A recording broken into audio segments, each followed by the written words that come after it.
Welcome to Honest Brew. I am Cheale, I'm Monique. And I'm Sara. and we're so glad you have joined us today. And today we are talking about survival and ethics, but it's really around the AI question, the big elephant in the room that seems to be the conversation that everyone is dancing around. This exists, it's in our world. And what's funny is how much it's been in our world for a while. We're just starting to notice. So I would like to point to something that at least my intuition picks up on is the guilt. There is this guilt people feel when they're using AI. They feel like they are cheating or losing authenticity. It's almost like a brand new reason for us to have imposter syndrome. That's a So, good call out. what are you ladies at with this? I think of AI as a partner, and I do have a little bit of imposter syndrome, as you mentioned. Sometimes I feel like guilty that I cut corners too much. But I think at the end of the day, what it really is being incredibly efficient and effective with time. So for example, let's just say I have a project that I'm working on, and in the past, it took me 3 hours to research this one thing, and I used AI, and it took 5 minutes or less. And I almost feel like guilty about that, like I cheated in some way. But as I use it more and more, I realize that other people are also using it in the same way, and that we're all becoming a little bit more efficient and effective with our time and our clients. So that's kind of the way I try to keep like a perspective on it a little bit and not get too hung up in the weeds of like feeling guilty. I mean, I do think that because it's a new tool that I started using my business, that it feels a little bit weird at the beginning, but as I use it more and more, I'm just like, wow, this is awesome. Well, I'll say I have no guilt whatsoever about using it. I know mainly with ChatGPT when that came out, I did have a lot of resistance. Didn't understand. Like I saw my fiance, just like what I've come to learn is I'm an extremes type of girl. So I got into it. I'm using it for everything. I became heavily reliant on it. And then I have now found my balance with it of, as Monique said, I see it as a partner. I see it as something to help kick off my creativity or to help me flesh something out. I don't see it as something that, especially with my marketing, because I really like to use it for that aspect for me. I don't just put whatever it gives me out into the world. I'm like, I want Uh, to make this me. Like the AI can only be as good as what I give it. But at the end of the day, I'm going to be more magnetic than this AI tool. And so I really do like to see it as a partner. I'm very conscious of like, all right, am I relying too heavily on this because I'm struggling with something? What's going on here? Like really using discernment because I feel like a lot of people are using it and they're not all using it ethically. So that's something for me that's really important is I want to be in integrity with it. I'm not going to lie to you. Of course I use it. Who doesn't? And there's a time and a place for it. Actually, when people say they don't use it, it's like, are you not touching anything digital? Truly? Everybody's using it. You're just saying you don't use ChatGPT when you're usually saying that. You're not like, but this idea of you're never using it, well, then that means you're not touching your phone. That means like there's always a certain amount of AI that's been integrated for a very long time. We have I have a very big AI lover in my home. He is a computer architect, and let me see, he came to Amazon 7 years ago, and before he got hired from Amazon, he was involved in this free form, this, like, free project that all these architects were jumping in on to help build AI.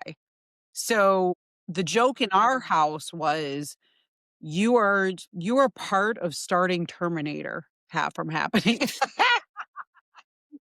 literally saying you will be you're part of the cause of the end of the world. I mean, and so when I say, like I said earlier about people acting like this is a new thing, sorry people, this has been around a lot longer than you think, and it's also been integrated a lot longer than you think. So I also think that there's a reality check here. I feel like I've definitely got reality check about it just because of the person I married to. So, I mean, and side note, we're gonna have him on very soon to get into the deeper nerdy stuff that might be helpful to our audience, so look out for that. But in the meantime, we're about the feels and about, like, and what that looks like actually in your business, and I mentioned imposter syndrome, but to me, that lends to authenticity. And I know all my ladies here, we all in our businesses are very much about authenticity Mhm. and authenticity in your brand, authenticity in your execution. Ethics is very much a part of authenticity, I believe. At least it should be, unless you're maybe not an ethical person and maybe that's authentic for you. But where I'm going with that is this question of authenticity, and that was where I hesitated so much. I will tell you, my husband has been pushing AI on me before it was ever talked about. Like, he's already like, but I'm like, "No, no." And then he just sat back and was so proud and happy when I started using Claude, and I'm like, "Do you know that da, da, da?" And he's like, I was getting the husband stare, like, He's like, "Honey, catch up." yeah. I get the resistance. I definitely don't. I would say I only relate to the fear in the sense that we had it because it was not publicly something you talked about. It wasn't something that was even in the ecosystem when I was hearing about it, and my daughter was shaming my husband for being a part of the end of the world, and there is that part of it. There is also, I wanna say there is also the echoes in my house is there's also the ethic side that I think a lot of people don't realize, which is that the use of AI actually is a is causing a lot of water waste. So it affects our water, it affects the amount of water because the energy and all of the usage of AI Mhm. creates a total power, need for water. So it Cooling is down. an issue for a eco footprint. And I don't think a lot of people realize that. Uh, but if you do, I honestly think that ethics are a part of that, especially if you want to be a good steward of our planet. And this is where I'm bringing this up because there is this fear about AI taking jobs. AI, if you don't use it, you're going to go out of business. And I wanted to move into that because our conversation about feeling guilty about using AI really is fed though by fear of someone finding you out. Also, fear of someone looking at you like you really don't know how to do what you're doing. But and also fear of being like a person of integrity, a person of ethics, um, or the fear of costing people jobs. Like, if we use it more, we create this thing. Okay. I did have an interesting conversation with my husband. And when he comes, maybe we can dive deeper into this. But I had these ethical conversations with him. And he basically said that anything new, and forgive me if I say this wrong, but anything that's new in technology, there's always going to be a cap to it because there's resources that are needed, a certain amount of, advancement to happen. Now the advancement seems to be really fast, which is why it's building fear. But the thing is like the advancement will come to a stopping point because we need resources to do it. We also, in general, society, anytime something new is being integrated, we're also balancing things out. We have to make sure people have jobs. We have to make sure that that we're not just collapsing every system in our world to make and let something just completely go out of control. So in a simpler form, it's a checks and balances, so it will slow down. He says it feels fast right now because it's new to a lot of people, but it will slow down. Well, I have a lot of thoughts, especially for me. I was a virtual assistant for a while. Now I do more operations. And there was a really big concern of like, oh, AI, like you don't need a VA anymore. Like just get an AI agent. Because I mean, at this point, what CRM doesn't offer that as a feature? And I was just noodling on that. And I'm just like, there still needs to be a human behind that Mm. AI. There still needs to be a human behind that system because I've built AI agents for people and I had to train it. I had to feed it information. I had to test it, try it, throw different questions out to see how it would respond. It's not a set it and forget it thing. And it's like AI can't set up its own AI functions. It's Mhm. still going to need someone like me. It's not going to take away graphic designers or what you ladies do in branding. Like, you still need a human to do it. It's just about, I feel like with this new run of AI, it is going to create new jobs. It is going to create new opportunity. I feel like with anything new or like new to us now that it's so public, things are shifting and evolving. It's no different than us in business being like, I've shifted so much over the past year, which means I need different things. I'm calling in different opportunity. It's really just about, again, that discernment of how are you using it? How is it helping you? Where is it hindering you? And I also want to eliminate the pressure of just because every damn software offers an AI feature, you don't have to use it. I mainly only And it's use good chat. too. It doesn't mean it's right either. Exactly. Like, I swear, Gmail, Gemini, get away from me. I will use you when I want to use you. Like, so I also Mhm. feel like there is that other almost like keeping up with the Joneses of like, oh, I have to use AI and all of the things to like keep up. And it's like, just stay in your lane of what you need in this season. And that's going to be more sustainable than trying to keep up with someone else. Yep. And I just to piggyback off of what you're saying, we're all I mean, I'm a solopreneur, right? I can't do everything great, right? I'd like to, but I can't. I know what I'm good at and I know what I need support in. And being, me, myself, and I know how to prompt AI to get what I want from it. But I feel like that is so critical to, like you were just saying, the human behind the AI. I think that it's really important to understand how to prompt it to get what you need out of it. So that's not only just in the way that AI can be your partner in crime, but also it's supporting you in ways that you may not naturally be good at. So I would never ask it to, design this postcard for me or design a website for me. But I might ask it to, help me, come up with a little marketing blurb that I will then kind of rewrite. It's really getting the ball rolling. It's like instead of looking at a blank slate and which can be super intimidating, it's like, well, okay, I'm going to lead it. I know what I kind of know the gist of what I want, prompt it, it gives you something, and then you can then edit it from there and make it your own. Please, everyone do that. PSA. Yeah. Ugh, like, So what you that's care kind of, about? I mean, I think that that is like the human behind the AI is an enormous part of like how we all are doing, running our business nowadays. Like just being a partner really with it. Well, to that point, one of the ways that basically the first really relevant in my business was I always record my calls with clients because I want to focus on them. I want to focus on what they're saying. I don't want to focus on writing notes. So then after that call, now of course this is only client calls. This isn't my coaching calls. So I coaching calls, they stay just between me and my client.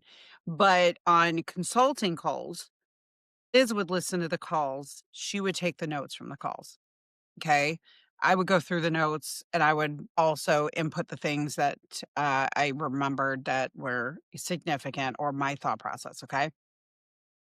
What that is eliminated actually is that Otter, we transcribe all the notes in Otter, and Anybody who is not familiar with Otter, it's an amazing program though to develop your transcripts. It also has an AI function that actually works really well. It gives highlights to it. With that said, now we have like the transcript gets exported into Claude. Claude runs the notes.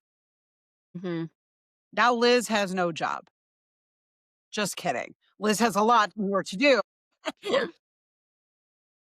Liz is Got gone. 20 other functions.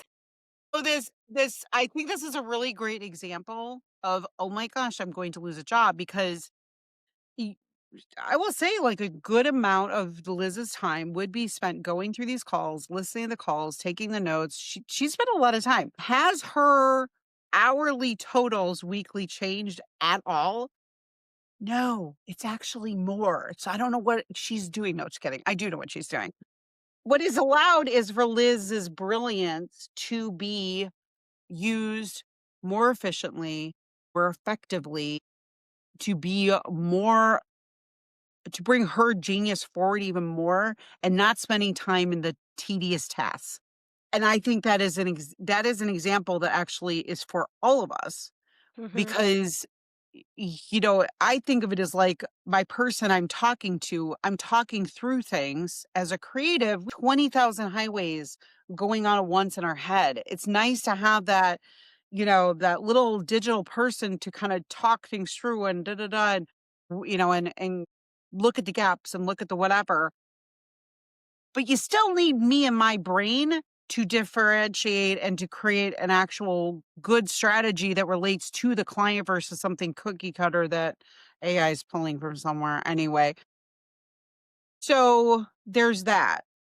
So the genius, the creativity, the brilliance of humanity, I think comes forward and is shedded the tedious tasks that we don't want to do anyway, or we wish took less time. If you really think about it, it's the stuff that we wish took less time. It's like the research. I wish that took less time.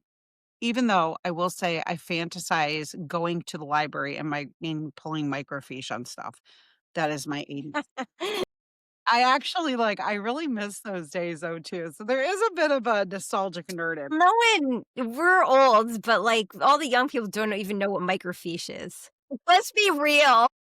me. She probably has no idea what microfiche is, and It's like someone going, basically a big piece of film in a car, and you put it in this cartridge, and you look at this big screen that's lighted, and it basically is magnifying yeah, what's blows on it up. the film. And then you push this big button and it prints and it go "Poof," and it was always this really loud sound. And you're like, this is a library, but this thing was so loud. And it was so loud when you were doing, turning it. So anybody that wants to really experience what microfiche is, watch Double Jeopardy with Ashley Judd. There is a point where she's trying to figure out the killer, and I think she's using microfiche in that movie. So anyway, so off topic. Let's get back to it. Determine one, your authenticity is not broken because you're using it in ways that are really just making you more effective, more efficient, and able to bring your brilliance and your authentic self actually further forward. Two, there's also the fact that even the people who are saying they're not using it are using it, they're just not realizing it. And three, on the fear factor, you're really not getting left behind. And even people who might be working for you, you're actually getting more even efficiency with them. And you're actually be able to create way more for your customers Mhm, and a much higher quality product quicker. Okay. mhm, Which leads me to the paradox.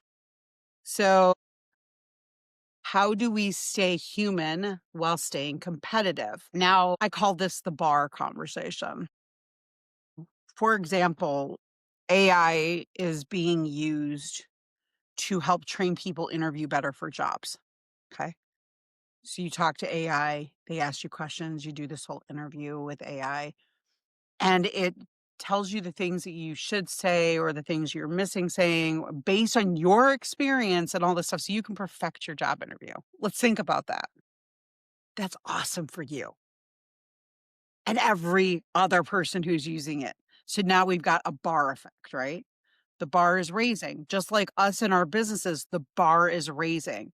And this is where that point of people being worried if they're not using AI in their business will go out of business. And I think it was, forgive me, I think it was the shark guy that said that. Cute. Mark Cuban. Cuban. Cuban, Mark Cuban stated that if you're not using it in your business, you will go out of business.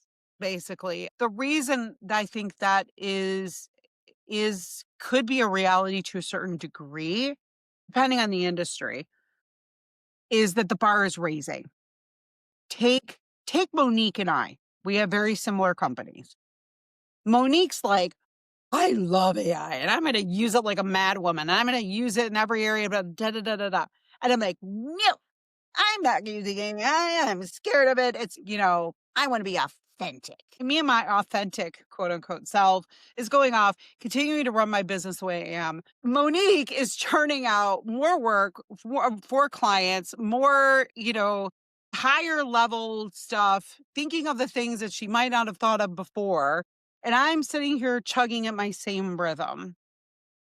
What I'm going to call it the Monique effect right now. The Monique effect, this bar is going to continue to rise in the branding marketing space. There is no way my human self can compete with that. So there's an inevitability that I will have to integrate AI in my business, or I'm only going to get the people who are rebelling against AI and only want to use that company. And they're going to become fewer and fewer of those, to be honest. So it's a bar raise.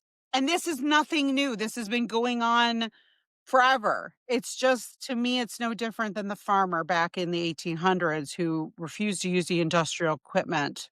And so the farms next door using industrial equipment were able to produce more. They were able to have faster everything. They were able to be way more efficient, and they were able to plant more because these machines could do more than a human, right? It's the same conversation.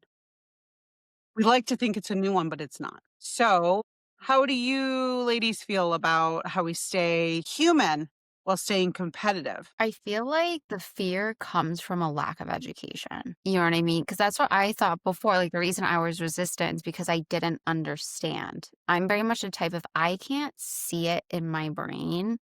Your girl's not doing it.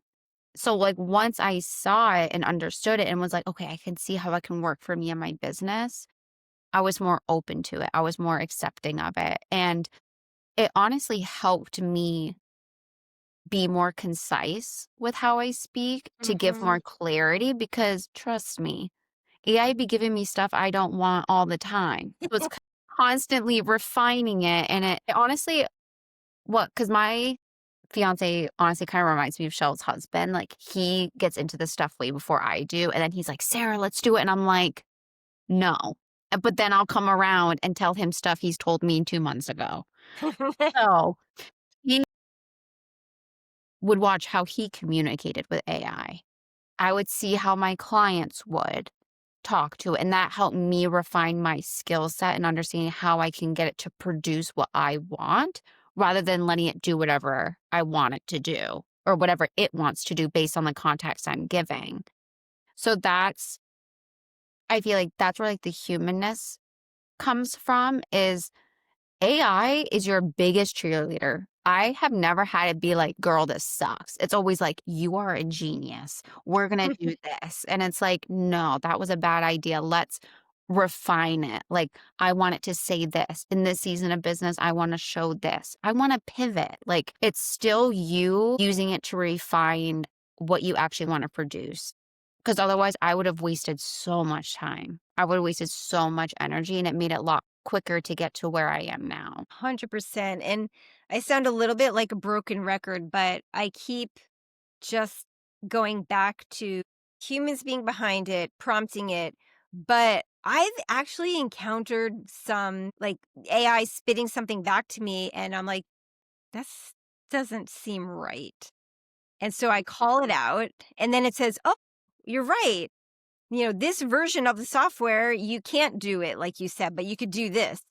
And I feel like if I never called it out, it would just lead me down a path that may not even be accurate or true. And so I think it goes back to, it's almost like I'm like editing AI in a way, like, and not editing, but I'm auditing it maybe. It's knowing and discerning the pieces to take from it or push it further. So I think just having that, knowing that in the back of your head, that it's not always gonna, just because it's like a machine or whatever, it's not, you have to use your brain to continue the conversation with it and lead it, not it leading you. There's times where you do let it lead, but I think it's a give and take, but you just have to practice using it and practice prompts that are getting better results for you, and then continue the conversation. So sometimes I look back at my conversations with AI, and I see, "Oh, I should have asked this, but I asked this instead." And so I might go back and edit my prompt, and then I'll get a whole new result. And so it's just like, really, I mean, it's kind of like anything. It's like learning how to play soccer for the first time, and then, fast forward 2 years and you're so much better. It's there's a lot of practice that needs to happen, really. It's and teaching it who you are, so you don't have to continue doing that over and over again. So it's really, in my mind, a lot of it is comes down to practice. I agree because I really liked how you talked about it giving incorrect information. Because that's the thing is we have to kinda take what it gives us with a grain of salt.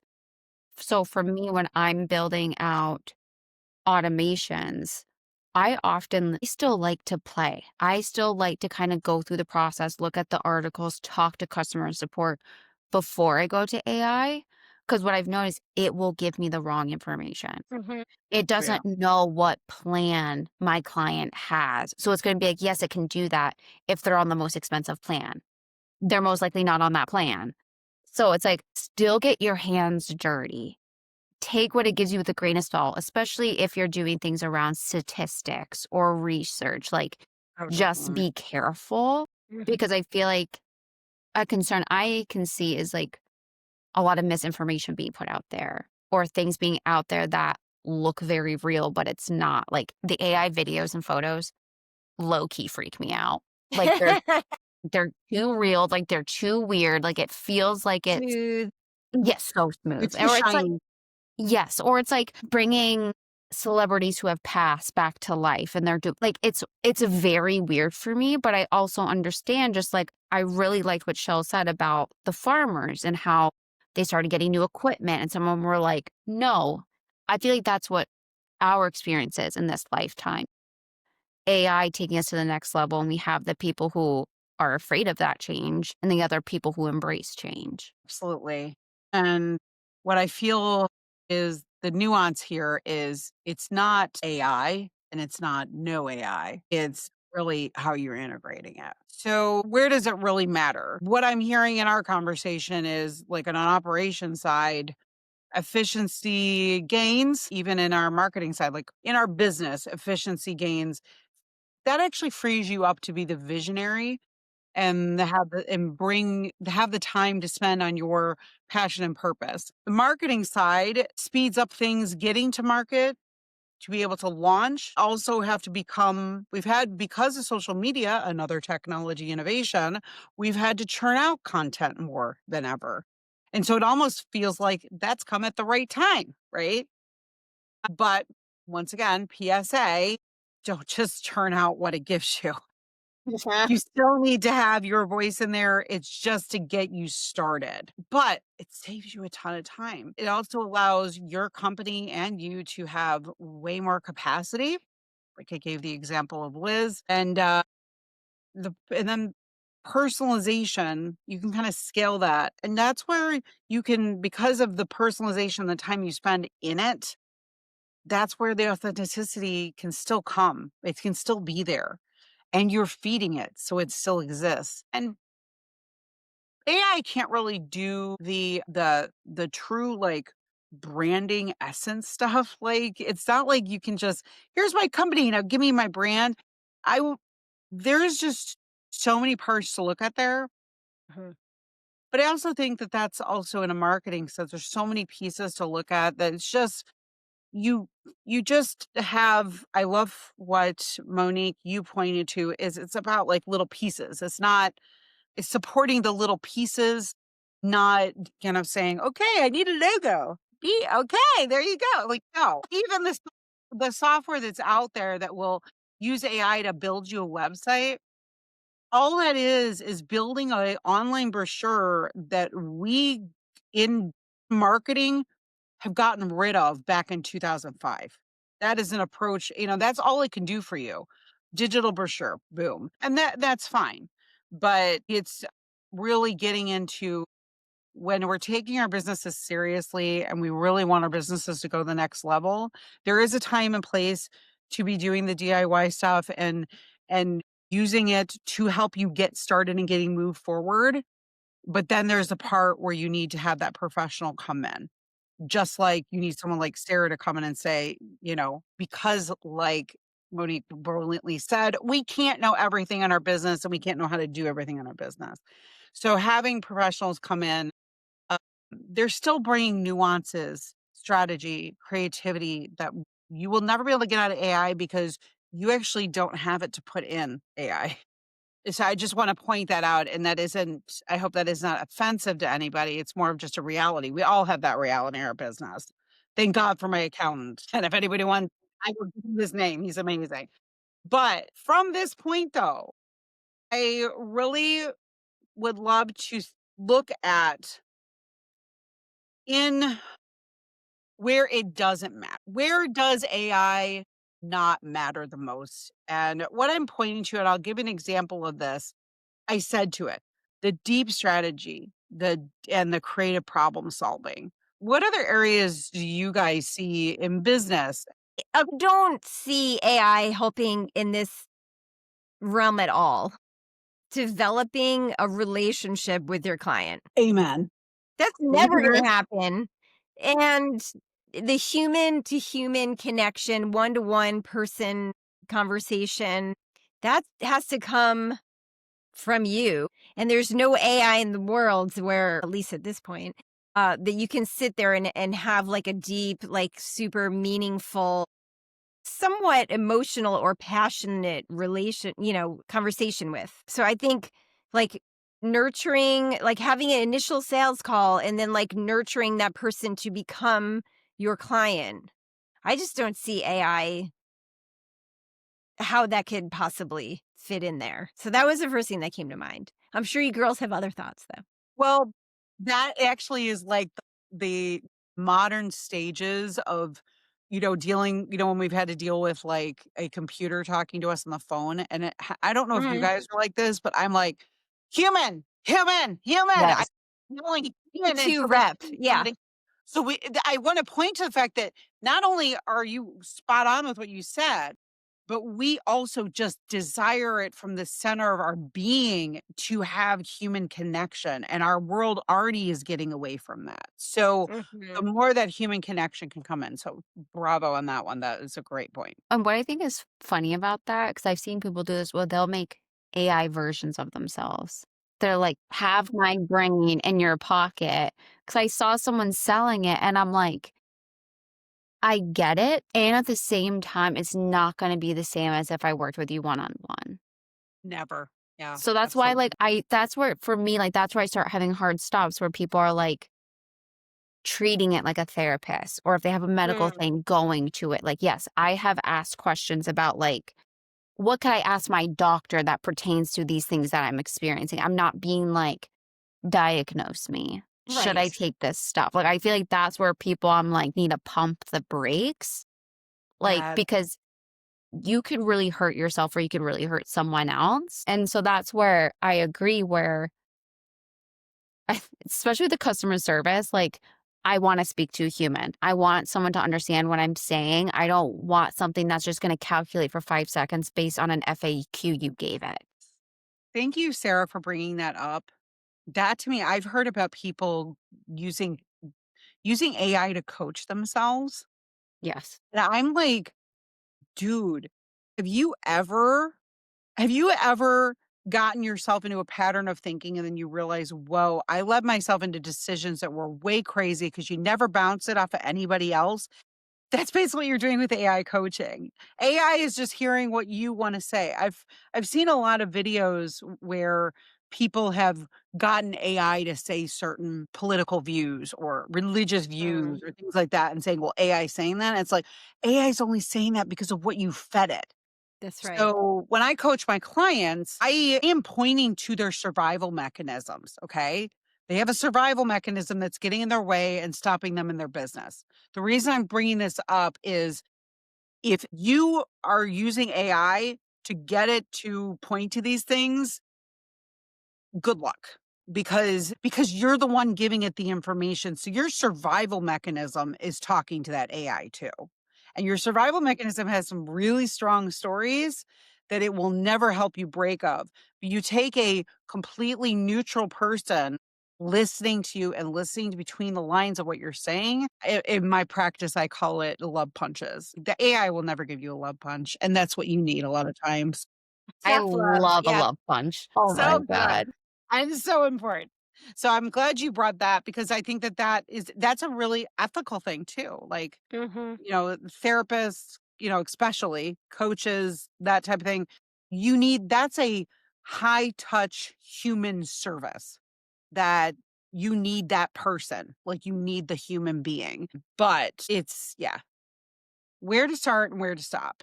What are some low risk AI experiments that you think people could start with if they haven't even touched AI in a chat GPT sense or such? Any thoughts there, ladies? My first thought is, especially if you're an entrepreneur, we all do brain dumps. We all make to-do lists, we all write them down. I would say do that same process, but then throw it into chat to organize it for you, to maybe give it your goals, maybe give it how you're feeling that week to help you prioritize your tasks. And another low touch point would be, do you have analytics you want to review? Throw those analytics into social media and be like, tell me what these mean. What's good, what's working, what's not. That's just giving you more data to make more informed decisions. And I love that your point. It's like data should be informing your decisions, but it also should inform your AI. Yeah, I mean, when I think of the way that I use AI, it's always in a how do I describe it? I guess in more of like an operational capacity, right? Like there's nothing emotional about it. It's like I need X. I don't know how to do X. I think that is the easiest way for me to start with AI. I need to create a framework for a client that I'm working on. And so there's something that it can help you structure the framework and come up with a simple like outline. And so it's almost like just a very like structured outcome. I think anything that needs or requires a very structured outcome, I think is like a good start. Or I love the list idea or how do I do this thing? I don't know how to recolor something in Illustrator, Adobe Illustrator. How do I do that? So it's just typing in like super basic prompts that it can't really mess up. I don't know how else to say it. Anyway, that's kind of what I think on that. Beautiful. Well, I think that what we've come to is it's not ethics or survival. It's using AI ethically as your survival strategy. A good starting points here. We are going to have a few links for you at the bottom of in the description for you to download.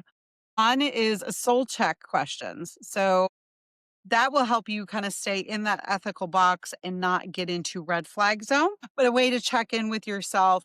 And then also some things to think about when you're journeying, even if you've dipped into AI, some of the platforms we recommend, and just some of the ways that you can get started and use it in your business to just kind of give you a simple place to start from. So I think that we are at a place for the sips. So AI has always been here. She's just more loud and proud now. She's everywhere, but there's no pressure to have to use it in every aspect of your life or business. It's about understanding what season of business you're in, what type of industry, what are you doing, and what's going to help you be more efficient, more productive, more in your zone of genius. And as always, with anything in business, try things on. Try a tool, see how it works. If it doesn't, you stop. It's as simple as that. And it's about having discernment at the end of the day. Like when you're doing your marketing, if you use AI for that, always go through it with a fine tooth comb, rewrite things in your words, add your tweets to it, add to your human touch to it, because that's something AI is never going to be able to recreate for you. And if you are more scared, more hesitant to change, take some of the simple ideas of you do a huge brainstorm where you have like 20 plus things on that to-do list. Throw it in chat to prioritize it so you can actually get it done sustainably. Or if there's something that you want to try and do in your business, ask for a how to. Like, I don't know how to change this color in Adobe Illustrator. Please give me simple steps. Those are really easy ways for it to give you instruction without having to worry, is this wrong? Am I doing something unethical? You're not. Because if you're worried about that, you are going to be in integrity no matter what you choose.